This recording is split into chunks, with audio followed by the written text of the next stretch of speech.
भारतवर्ष की समस्त मातृत्व शक्ति, पितृशक्ति, संत शक्ति, आराध्य शक्ति,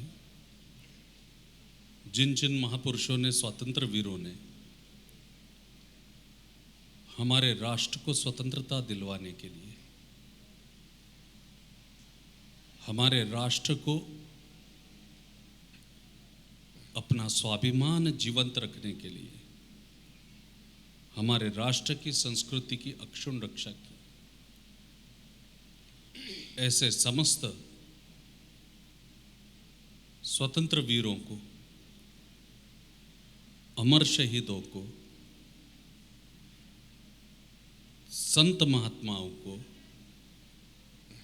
विचारवंतों को, समाज सेवकों को और मेरे सामने उपस्थित सूर्योदय परिवार के, मां अहिल्या नगरी के, संपूर्ण राष्ट्र से पधारे हुए परिवार के समस्त सदस्य, मेरे पत्रकार बांधव, मंचासीन उपस्थित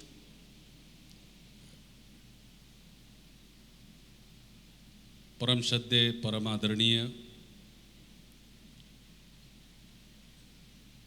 बिहार राज्य के पूर्व महामहिम परम आदरणीय डी.वाई. पाटिल साहब, आप ही के साथ में उपस्थित भारत सरकार के और पूर्व सेना प्रमुख, वर्तमान में विदेश राज्य मंत्री, हमारे स्वाभिमान, हमारे गौरव और जिनकी दृष्टि और जिनके अदम्य साहस के चलते हुए, सेना में रहते हुए और आज जब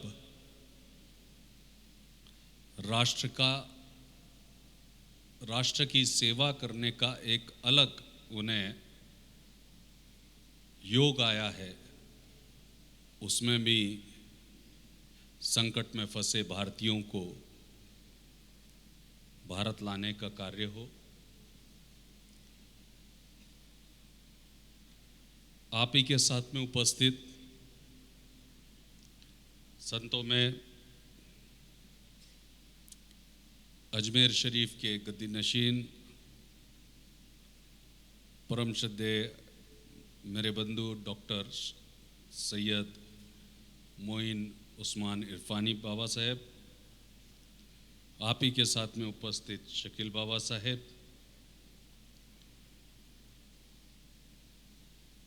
बंधुओं,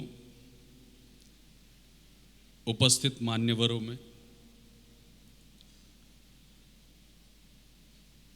जब 100 करोड़ की आबादी के देश पर पूरी दुनिया हंसती थी और हमारा देश एक मेडल के लिए तरसता था, उस मेडल को लाकर राष्ट्र का गौरव बढ़ाने वाला एक ऐसा ही हीरा जो कुश्ती के रूप में तो जाना जाता है, परंतु जितना कुश्ती पहलवानी के लिए वो उनकी पहचान है, उतनी एक अच्छे इंसान के रूप में भी पहचान है। ऐसे मेरे बंधु सुशील कुमार जी,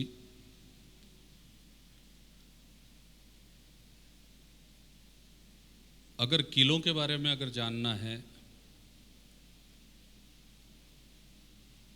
अगर आपको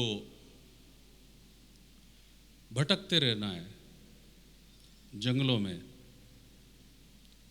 साथ में चित्रकारी भी अगर आपको करनी है,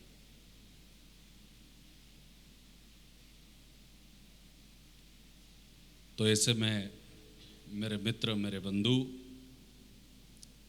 जो चित्रकारी, फोटोग्राफी के साथ में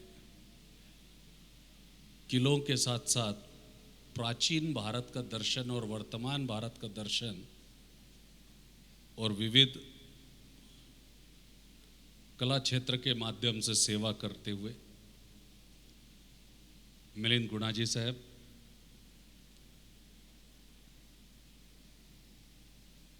मंच पर उपस्थित, जिन्हें मैं बड़े प्रेम से और आदर से आदमी कहता हूँ। वो आदमी इसलिए कहता हूँ कि बरसात हो या ठंड हो, गर्मी हो या वसंत हो,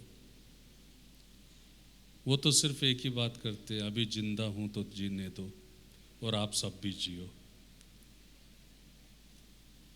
ऐसे आदमी जो मेरे बिल्कुल दिल के करीब है, प्रिय मकरंद देशपांडे भाई, व्यासपीठ पर उपस्थित संत द्वय के पूर्व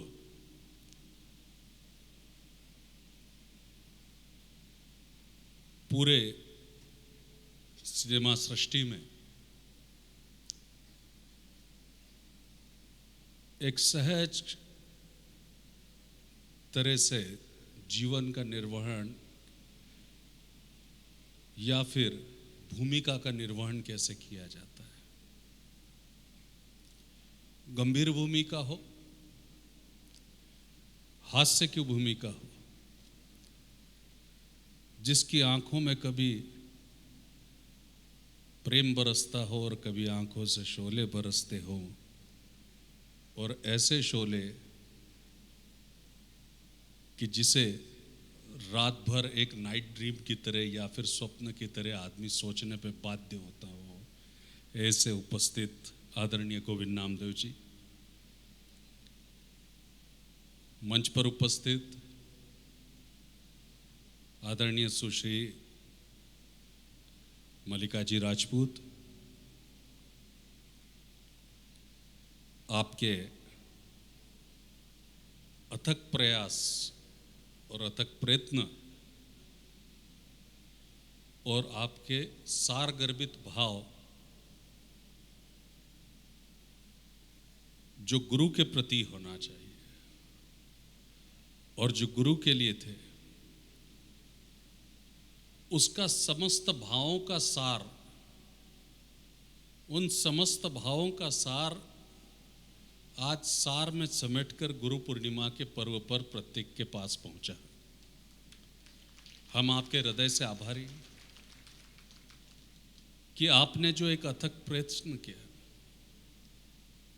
मुझे मालूम है कि एक किताब एक लेखक का दिल होता है,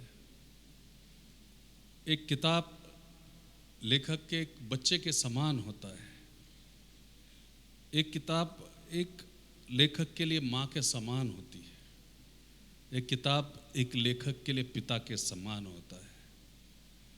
और जहाँ कला का सम्मान होता है, वहीं भावनाओं का सार होता है। ये व्यासपीठ सार को समर्पित है गुरु पूर्णिमा के रूप में, और हम सब प्रयत्न ये करेंगे कि अधिक से अधिक सार लोगों तक कैसे पहुँचे, ताकि जो सार गर्भित एक व्यक्तित्व है वो गुरु के रूप में किस तरीके से व्याख्यात हुआ है या फिर विश्लेषित हुआ है, वो लोग स्वीकार सकें, समझ सके, अपना सके। उसके लिए आपके लिए कोटि कोटि से धन्यवाद। व्यासपीठ पर उपस्थित परम श्रद्धेय आदरणीय, हालांकि वे मेरे से उम्र में काफ़ी छोटी हैं, फिर भी आदरणीय सरस्वती दीदी, आप इतने समय में समय निकालकर और गुरु पूर्णिमा जैसे पर्व पर आप हमारे लिए यहाँ पर उपस्थित हुई, हम हृदय से आभारी तो हैं, पर उस हृदय का स्पंदन के भाव भी किसी सार से कम नहीं है। आप सबका कोटि कोटि वंदन।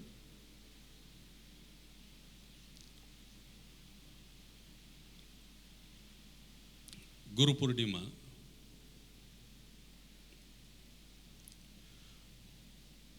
पूर्णिमा का अगर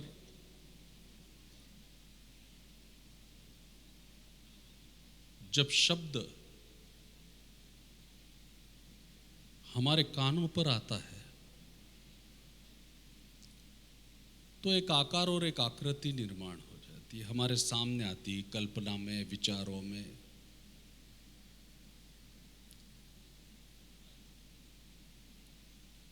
और उस कल्पना में और विचारों में हम उस आकृति को कहीं ना कहीं गुरु के रूप में देखते रहते हैं। उस आकृति को गुरु के रूप में देखते हैं। जब हम छोटे हैं तो हमारे सामने सिर्फ एक ही आकृति रहती है। वो जो पहली आकृति रहती है वो मां के रूप में रहती है। एक ऐसी आकृति, एक ऐसा स्वरूप, एक ऐसा भाव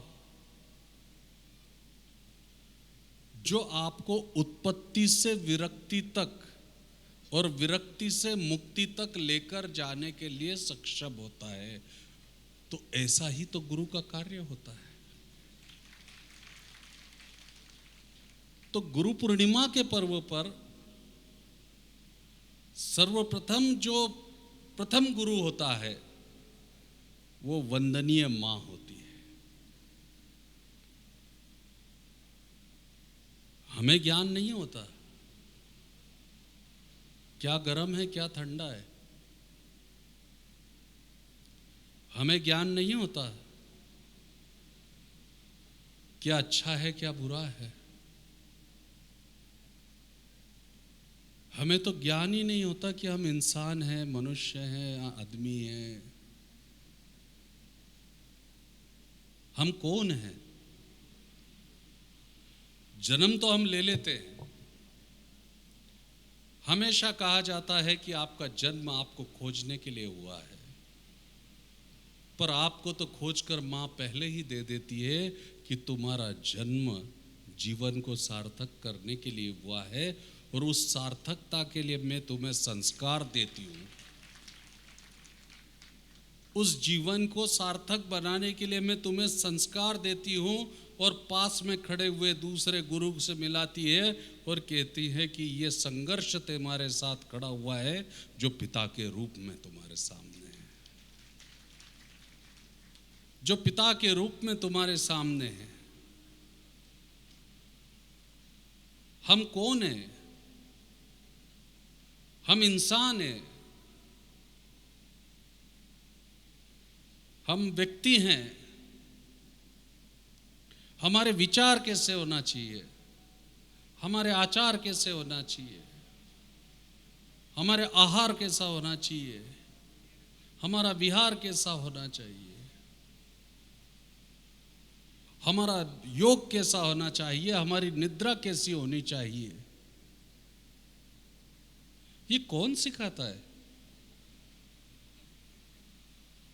हमें तो मालूम भी नहीं रहता। घुटनों के बल सरकते सरकते जाते हैं।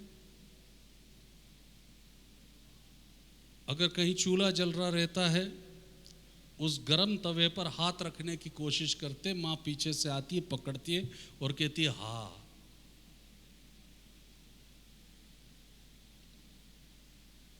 पास ले जाकर अनुभव भी कराती है, चटका लग सकता है। दूसरी बार बोलने की जरूरत नहीं पड़ती। जब हम चूल्हे के पास जाते हैं, किसी तवे को देखते हैं, अग्नि को देखते हैं या फिर कोई भी गर्म चीज को देखते हैं, बचपन में ही बोलने लगते हैं हाँ, गर्दन हिलने लगती है, गर्दन हिलने लगती है।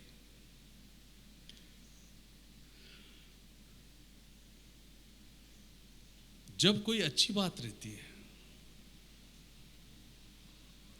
तो ममता से कौन दुलारता है? अरे आज हम सक्षम हैं, दोनों पैरों पर चलते हैं, पर दोनों पैरों पर चलाने वाली कौन होती है? दौड़ना कौन सिखाती है? बचपन में हमारे झूठ को कौन छुपाती है? और उस झूठ में भी सच्चाई कैसी रखना चाहिए ये कौन बताती है? तो ये पहली गुरु होती है माँ।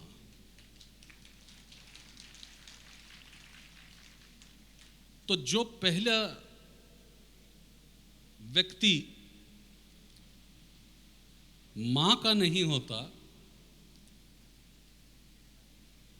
वो व्यक्ति कभी किसी का नहीं हो सकता।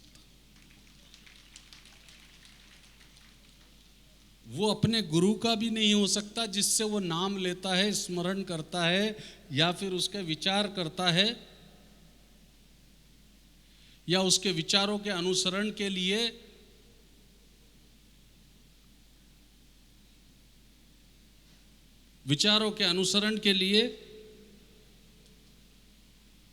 वो स्वीकार करता है, परंतु वो उनका भी नहीं हो सकता।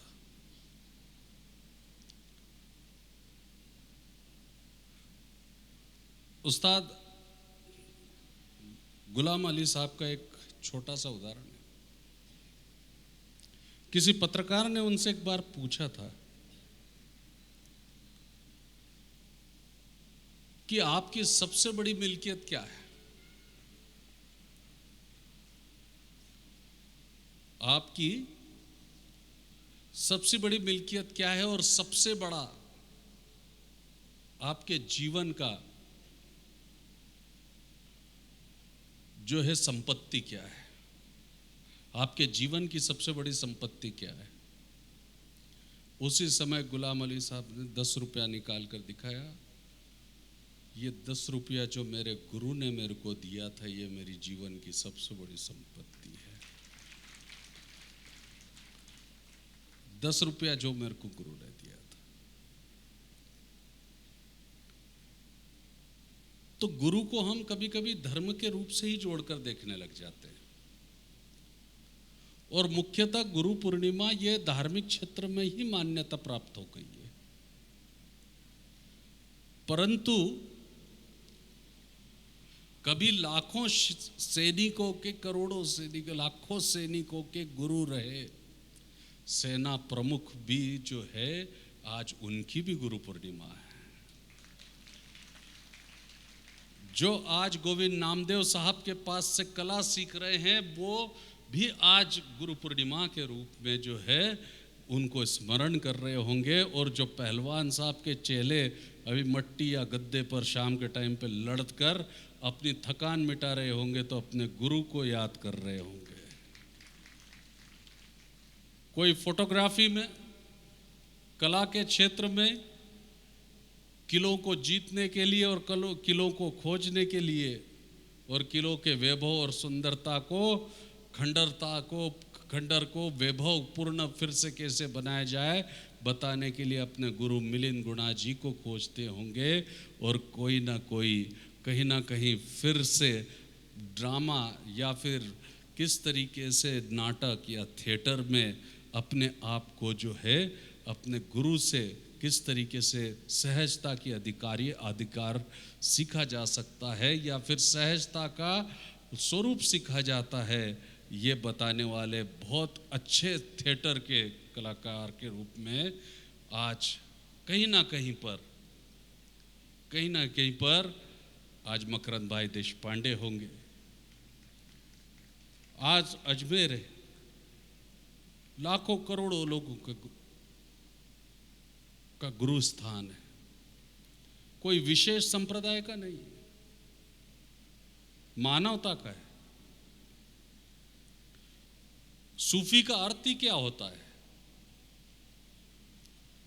जो सबसे हटके दीनहीन की सोचे और दीनहीन को मिलाकर उस तक ले जाने की बात करे, वो सूफी होता है। इसलिए सूफियाना जो भी है उसमें आत्मा तक इसलिए जाग जाती है क्योंकि उस सूफियाना में और उस सूफी जो सूफीज़म है उसमें आपके आत्मा के भाव को जगाया जाता है। उस आत्मा के भाव के जगाया जाता है जिसमें निर्दयता और कठोरता को समाप्त करके सहृदयता बढ़ाई जाती है, सहृदयता बढ़ाई जाती है। शकील बाबा को याद कर रहे हैं, आज यहाँ पर दीदी बैठी हैं, करोड़ों करोड़ों शिष्य हैं। आपका भारत और कश्मीर वाला जो एक वक्तव्य है, भारत कश्मीर और पाकिस्तान से संबंधित जो वक्तव्य है वो पूरे देश में प्रचलित है। 5 वर्ष की अल्पायु में आपने कथा का सार शुरू किया।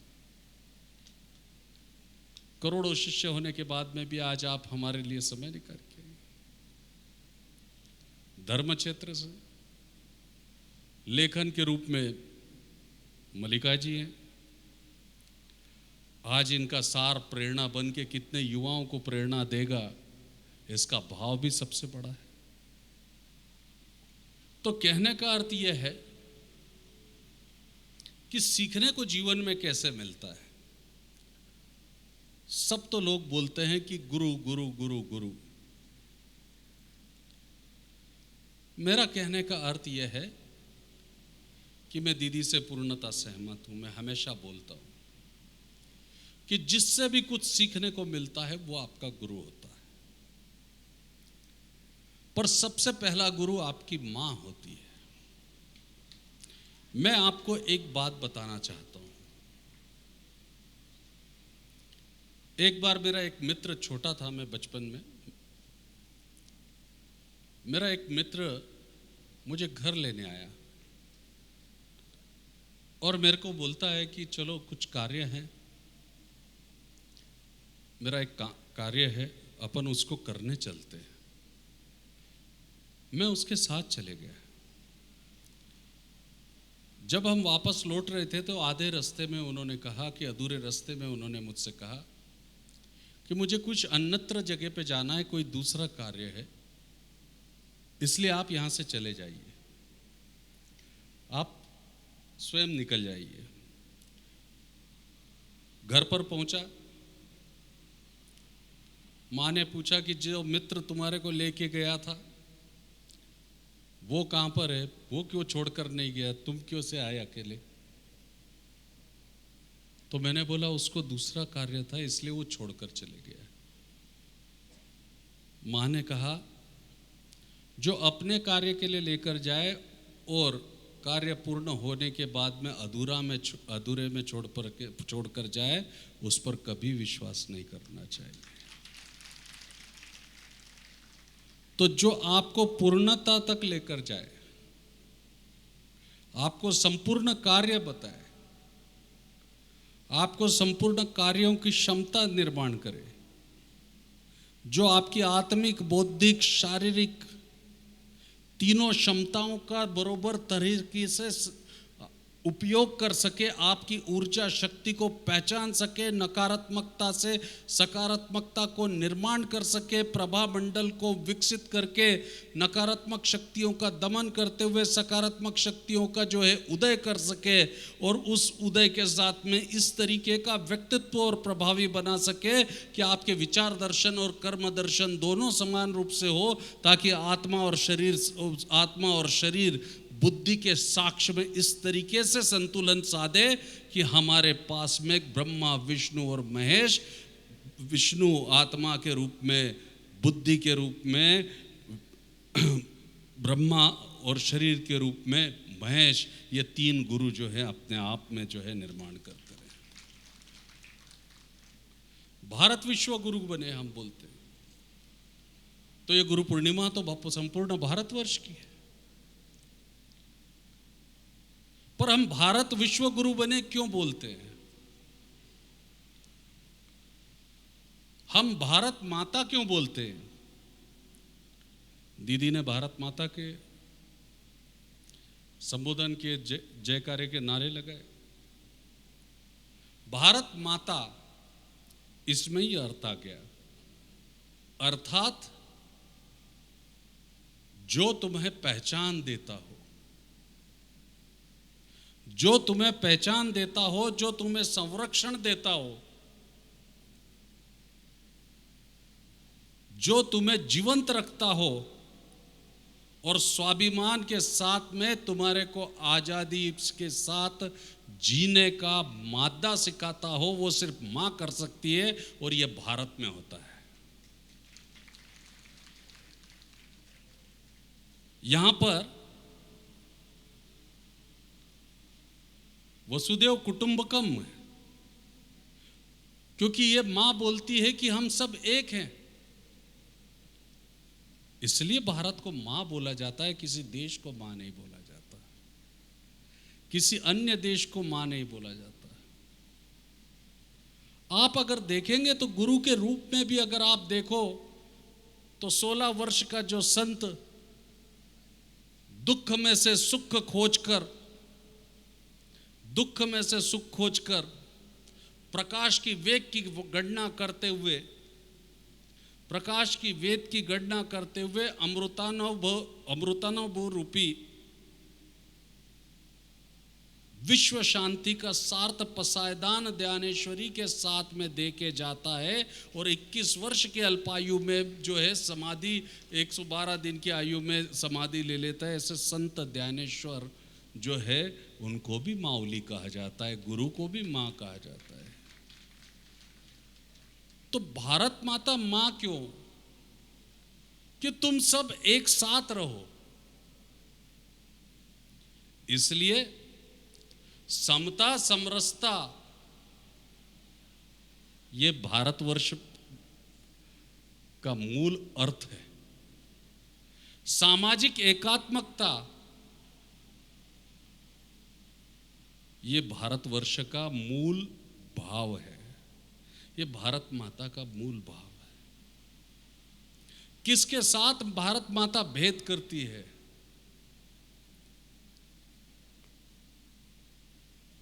क्या भारत माता में नहीं है?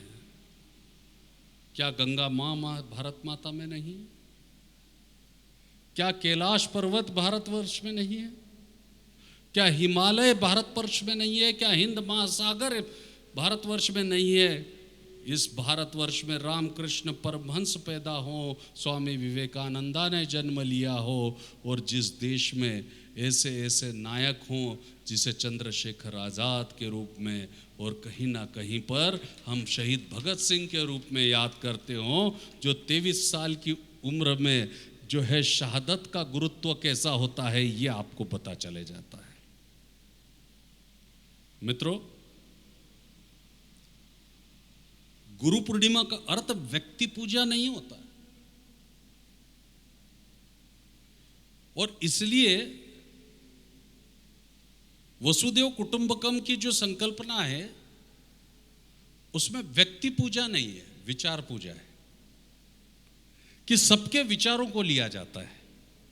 अगर आप भारत माता के संपूर्ण दर्शनवाद को समझना चाहते हैं, आज हमने जो चित्र प्रदर्शित किया, वो चित्र में, वो प्रतिकृति में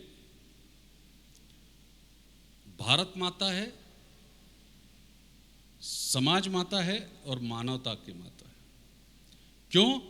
क्योंकि आज जिन जीवंत माताओं की अस्मिता का प्रश्न तो दूर की बात है, पर राष्ट्र, समाज और मानवता रूपी गुरु के अस्मिता का प्रश्न जो खड़ा हुआ है, उन प्रश्नों को सार्थक विचार और कर्म से कैसे उत्तर देना चाहिए, इसके संकल्प पूर्ति जो हम कर चुके हैं और जो संकल्पों के प्रति प्रतिबद्धता है, उसके लिए यह गुरु पूर्णिमा सार्थक की जा रही है। तो इसलिए मैं ज्यादा समय नहीं लूंगा, काफी समय हो चुका है। वसुदेव कुटुंबकम का जो मूल अर्थ है वो यही सिखाता है। वसुदेव कुटुंबकम का जो मूल अर्थ है वो यही सिखाता है कि आप सब एक साथ रहो, एक जैसे रहो। इसलिए भारत में अगर देखा जाए तो धर्म कोई सा भी हो, प्रांत कोई सा भी हो, परंतु सबसे ज़्यादा जो मृदुभाषी और सबसे ज़्यादा विनम्र, सहृदयी, सत्संस्कारवान जो लोग आपको मिलते हैं, उसका मूल कारण जो है वो, उसका मूल कारण हमारी जो है वसुदेव कुटुंबकम की जो संस्कृति है, जो व्यक्ति पूजा से अलग हटाकर हमारे को विचार पूजा में ले जाकर सच्चे समाजवाद का अर्थ बताती है। समाजवाद में क्या बताया गया है? समाजवाद भी अपने आप में एक गुरु है। हर शब्द अपने आप में गुरु है, हर शब्द अपने आप में गुरु है, हर भाव अपने आप में गुरु है, और उस भाव में जो विचार है वो विचार जो है जीवन का सार है। ये गुरु संदेश है और ये गुरु का आधार है। तो कहने का अर्थ ये है कि अगर आज हम इस विषय पर बोलने जाएंगे तो बहुत लंबा समय है। तो जो संपूर्ण समाजवाद की बात है, वो समाजवाद व्यवस्था भारत में फलती फूलती क्यों है? आप देखिए, आप एक यात्रा लगा दीजिए, अन्नदान चालू हो जाएगा। आप दोष देख रहे हैं, पर उन दोषों को चुनौतियों के रूप में नहीं ले रहे हैं। जीवन में जो नकारात्मकता आती है वो अज्ञानता से आती है। अज्ञानता ये नकारात्मकता की मूल जननी है, और उस नकारात्मकता से सकारात्मक ऊर्जा कैसे निर्माण करनी, यानी वो टरबाइन का जो काम करता है वो गुरु है, चाहे माँ के रूप में हो, पिता के रूप में हो, चाहे किसी भी रूप में हो, चाहे देश के रूप में हो, राष्ट्र के रूप में हो। इसलिए वसुदेव कुटुंबकम की जो कल्पना है उसमें एकात्मकतावाद को साथ में दिया गया है, पर साथ में भारत को माता इसलिए बोला जाता है क्योंकि यहीं पर ही अनेकता में एकता के दर्शन होते हैं। अनेकता में एकता के दर्शन होते हैं। सारी भाषाओं को, सारे विचारों को, सारे संस्कृति को, सारी कलाओं को एक साथ समेटने की क्षमता, अर्थात समस्त दुख और सुखों को समग्र अनुभव के साथ समेटकर अपने बेटे को एक छोटी सी आयु में स्वराज्य का संस्थापक बनाने का संकल्प लेने वाली माँ जिजाऊ होती है। वो समग्रता, जो समग्रता है, जो उत्पन्न ही नहीं करती पर विरक्ति तक लेके जाती है, और विरक्ति नहीं अपितु मुक्ति तक लेकर जाती है। यही तो गुरु का कार्य होता है। जिसमें उत्पत्ति की क्षमता है वो माँ है, जिसमें उत्पत्ति की क्षमता है वो गुरु है। चाहे वो ज्ञान हो, चाहे वो कुछ विचार हो, चाहे वो दिशा हो, चाहे वो कला हो, चाहे वो क्रीड़ा हो, चाहे वो कोई भी क्षेत्र हो, राजनीति हो, चाहे वो सामाजिक क्षेत्र हो या कोई भी क्षेत्र हो, कि जिस क्षेत्र में से आप इसको निर्माण कर सके। इसलिए बंधुओं, कहने का अर्थ यह है कि गुरु पूर्णिमा का जो ये आज पर्व हमने आयोजित किया, इस आयोजन के पीछे मात्र एक ही उद्देश्य था कि हम अधिक से अधिक जो भारत माता का तीसरा रूप बनाता है, भारत को रूप बनाता है, वो है विवेक। ये भारतीय संस्कृति का मूल आधार है। वसुदेव कुटुंबकम, अनेकता में एकता और विवेक। तो ये जो मूल आधार बनाता है, तो ये मूल आधार अगर आप देखें तो असमानता को समाप्त करने के लिए सूर्योदय परिवार का जन्म हुआ है। और असमानता को जो समाप्त करके समान करता है वही गुरु का कार्य होता है। जो असमानता की सीखों को समाप्त करके समान दे और सबके प्रति समान भाव और समान आदर निर्माण करे और प्रत्येक व्यक्ति को प्रेरणा और भावनाओं के साथ में जो लक्ष्य निर्धारित करके देता है, लक्ष्य निर्धारण के साथ में एकाग्रता के लिए कार्य समर्पण की भावना देता है, जो एकाग्रता के साथ कार्य समर्पण की भावना देता है, जो हजारों शिष्य होने के बाद में भी द्रौपदी के सौंदर्य पे ना रिझता हो, जो दृष्टधुम की वीरता पे ना जाता हो, जो द्रुपद की शक्तिशालिता पे न जाता हो, जो पांचाल देश के वैभव पे न जाता हो, पर मत्स्य की आंख को अपना लक्ष्य का भेद बनाकर अपने लक्ष्य को प्राप्त करने वाली एकाग्रता रूपी महाभारत का अर्जुन, जो सच्चे द्रोणाचार्य का शिष्य है। द्रोणाचार्य के शिष्य दुर्योधन भी थे और अर्जुन भी थे, पर द्रोणाचार्य के शिष्य के रूप में अर्जुन ही ज्यादा पहचाने जाते हैं। परंतु ये नहीं भूलना चाहिए कि उसी द्रोणाचार्य के लिए एकलव्य भी थे। ये नहीं भूलना चाहिए कि उसी द्रोणाचार्य के लिए एकलव्य भी थे। इसलिए मैंने बोला कि गुरु को किस रूप में लेना चाहते हैं आप द्रोणाचार्य को दुर्योधन के गुरु के रूप में लेना चाहते हैं जो उसके साथ लड़ा? आप द्रोणाचार्य को अर्जुन के गुरु के रूप में लेना चाहते हैं जो मत्स्य की आंखों को, अपने लक्ष्य को किस तरीके से भेदना है एकाग्रता के साथ में? या आप उस द्रोणाचार्य को चाहते हैं कि जो एकलव्य से अपने गुरु दक्षिणा में एक अंगूठा मांग लेते हैं? कहते हैं गुरु की परीक्षा है, सभी गुरु परीक्षा लेते हैं।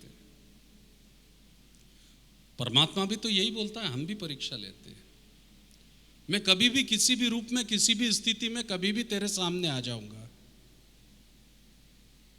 परीक्षा लेने के लिए। और इसीलिए फिर गुरु के पास जाना है तो क्या सीखना चाहिए? तो गुरु के पास जाकर सबसे पहले सिद्धांत सीखना चाहिए। अगर सिद्धांत आपके पास में है तो अगर परमेश्वर भी परीक्षा लेने आ गया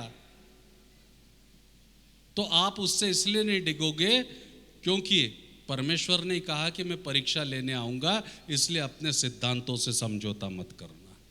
पर वो सिद्धांतों के बारे में कहा जाता है, परंतु वो सिद्धांत कहाँ सिखाए जाते हैं? सिद्धांत तो बहुत सहज है। सिद्धांत होते क्या हैं? जीवन में सिद्धांत ही तो नियम बनाते हैं। पर सिद्धांत में दो वाक्य सिर्फ सिद्धांतों के बोलता हूं कि जीवन में सिद्धांत क्या होता है। तो मेरे जीवन का एक बहुत सहज सा सिद्धांत है जो मैंने मेरी मां से प्राप्त किया कि सबको समान दृष्टि से देखना चाहिए। दूसरा, सिद्धांत कैसे आते हैं और सिद्धांत होते कैसे? दूसरा जो मैंने अपनी मां से सीखा, एक बार मुझे किसी धार्मिक कार्यक्रम में ले जाते समय मैंने उनसे पूछा कि वहां पर मुझे क्या मिलेगा। तो ये मैं पहले भी बोल चुका हूं, फिर भी आज मैं बोल रहा हूं। उन्होंने मुझे केवड़े के भुट्टे का उदाहरण दिया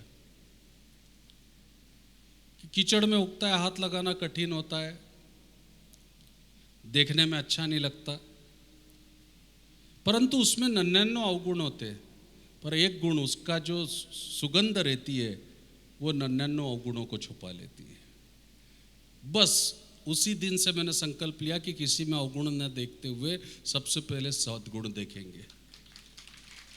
तो कुपात्र और सुपात्र को ठहराने के बजाय हम सुपात्र कैसे होते हैं ये हम देखेंगे। कौन कैसा है इसका निर्धारण करने के लिए न्यायाधीश बैठा है परंतु हम कैसे हैं इसका निर्णय तो कम से कम हम ले सकते हैं, और उसके साक्ष्य के लिए गुरु होता है, और उस साक्ष्य की पूर्ति के लिए गुरु पूर्णिमा मनाई जाती है। उस साक्ष्य की पूर्ति के लिए गुरु पूर्णिमा मनाई जाती है। तो बंधुओं, मेरा कहने का अर्थ यह है कि यह सिद्धांत है। यह सिद्धांत नहीं होगा तो वो लक्ष्य प्राप्ति नहीं होगा।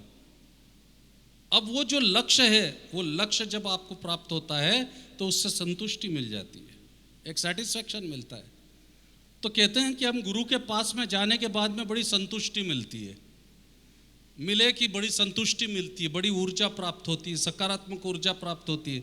तो संतुष्टि प्राप्त होने का अर्थ क्या होता है? क्योंकि गुरु ने आपको लक्ष्य दिया और लक्ष्य के साथ एकाग्रता दी, और उस एकाग्रता को परिपूर्ण करने के लिए सिद्धांत दिया है। उस एकाग्रता को परिपूर्ण करने के लिए आपको सिद्धांत दिया। जैसे एक छोटा सा सिद्धांत मैंने जीवन में अपनाया। मेरी माता जी, आप सोच रहे होंगे बार बार माता जी का बोल रहे हैं, परंतु मेरी शुरुआत ही गुरु की वहां से होती है। तो मैं फिर अगर मैं गंगोत्री को नमन नहीं करूंगा तो इलाहाबाद में डुबकी लगा के मुझे क्या मिलेगा? तो मेरे लिए तो गंगोत्री पहले है। तो इसलिए यह भी मैं उदाहरण पहले दे चुका हूं। मेरे जेब में, मैं मित्रों के साथ घूमता था, छोटे थे, मेरे को जेब खर्च के लिए कभी पैसे नहीं मिलते। एक दिन मैंने हट पकड़ लिया माता जी से, मेरे को पैसे दीजिए, पैसे दीजिए, पैसे दीजिए, मेरे को भी जेब खर्च चाहिए। तब माँ ने बड़े प्रेम से हंसते हुए कहा था कि बेटा, जिस दिन खुद के लिए जेब में पैसे रखने लग जाओगे, दूसरों के लिए निकलेगा नहीं। उस दिन से संकल्प लिया, पैसे को हाथ नहीं लगाना।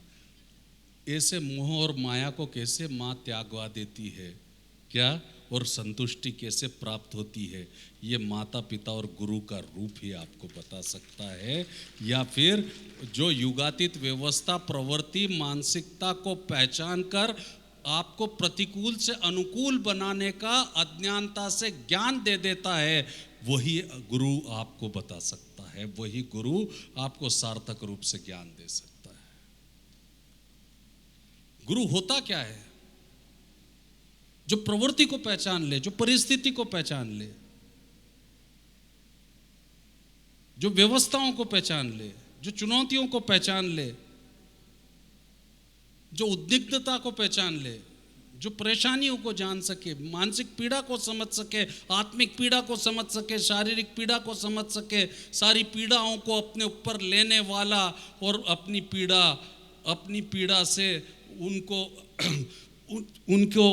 सारी पीड़ाएं अपने ऊपर लेने वाला, पर दूसरों को हमेशा आनंद देने वाला ही गुरु हो सकता है।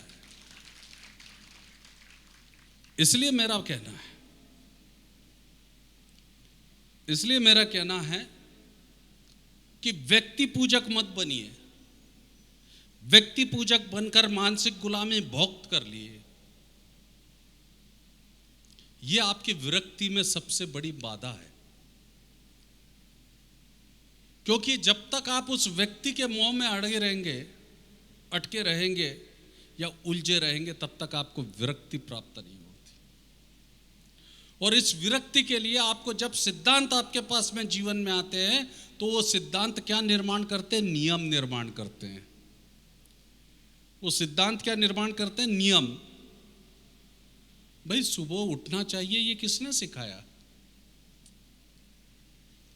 सुबह मंगल प्रभात होना चाहिए, ये कौन सिखाता है? सुबह की प्रार्थना होना चाहिए, या फिर सुबह जो है मालिक के स्मरण करना चाहिए, ये कौन बताता है? गुरु श्रेष्ठ होता है, ये कौन बताता है? ये नियम बताने वाला कौन होता है जीवन में? ये आपके सिद्धांत है। तो मां से सिद्धांतों की उत्पत्ति होती है, सिद्धांतों से नियमों की उत्पत्ति होती है, और जब नियम आपके जीवन में बन जाते हैं तो कर्मकांड एक नियम है, ये परिपूर्णता नहीं है, ये नियम है। ये संपूर्णता नहीं है, ये नियम है। जो कर्मकांड करते हैं, जो प्रार्थना करते हैं, जो पूजा करते हैं, जो विधि करते हैं, ये सब नियम है।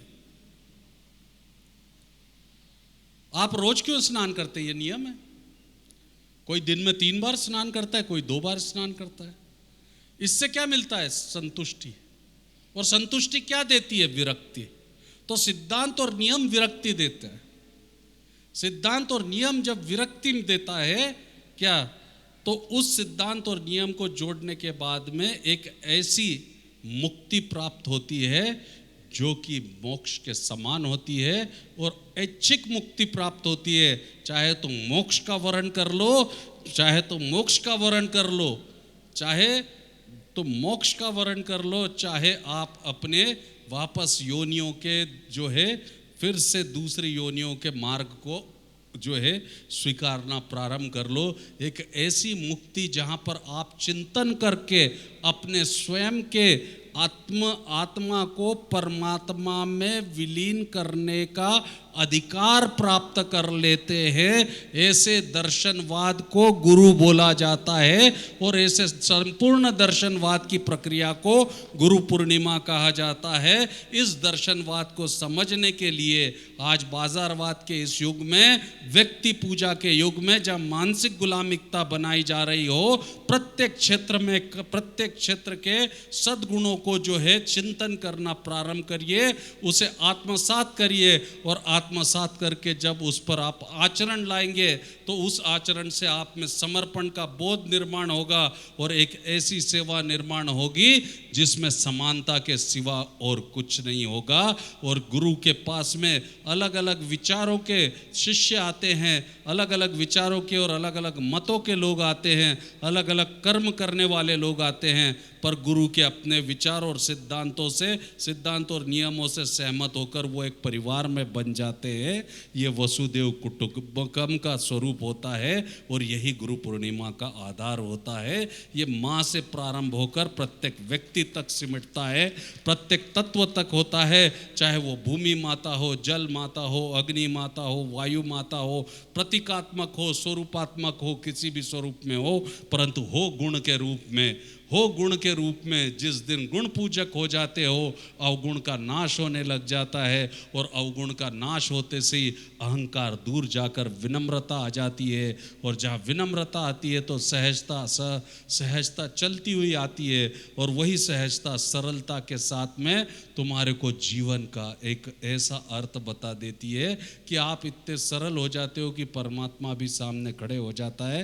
तो आप पूछते हो कि मैं क्या पूछूं या मुझे क्या चाहिए।